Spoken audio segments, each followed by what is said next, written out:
They claim they need to produce 9,900 megawatts to meet future demand, which is roughly equal to 10 plant-Vogtle nuclear reactors. And they say that roughly 80% of the future demand is from data centers. Now, Georgia Power says it's data centers, not people who would foot the bill.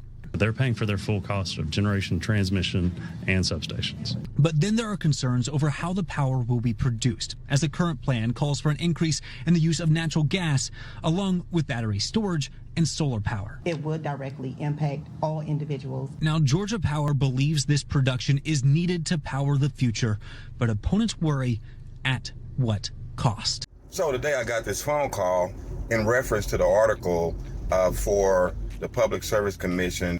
So we're going to talk about that. I have 5 points to make about data centers. Georgia Power is a regulated monopoly whose profits rise with construction. Data centers are driving 80% of the future demand that Georgia Power Company is talking about that it needs. Georgia Power says data centers will pay their full cost. Well, that's a lie. It only covers the electric hookup, not the firefighters, not the training that our servicemen will need in case a battery catches on fire, one of their big facilities catches on fire that's big as 4 blocks. Every new gas plant or transmission line expands its rate base. Whether demand later collapses or not, they still collect profit from our monthly bills. And these gas power plants can leak methane, 80 times more potent than CO2.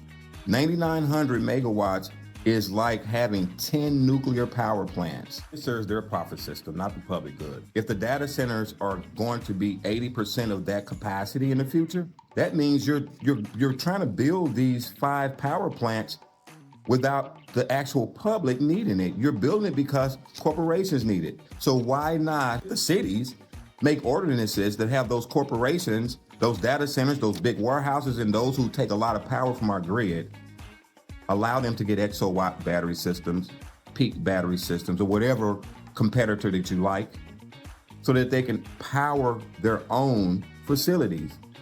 Why are we building or trying to build more infrastructure for Georgia Power?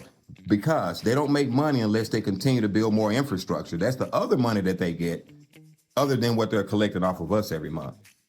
The more infrastructure they build, that is the agreement, the better for them. So we're just gonna build 5 more power plants for 80% of this capacity to go to data centers.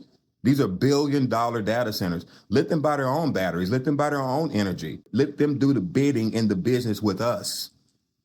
We live first in our home. We live second in our city, third in our county, fourth in our state, fifth in our nation. When I walk out of my home, I don't wanna be next door to a data center, and I don't think any of my neighbors do either.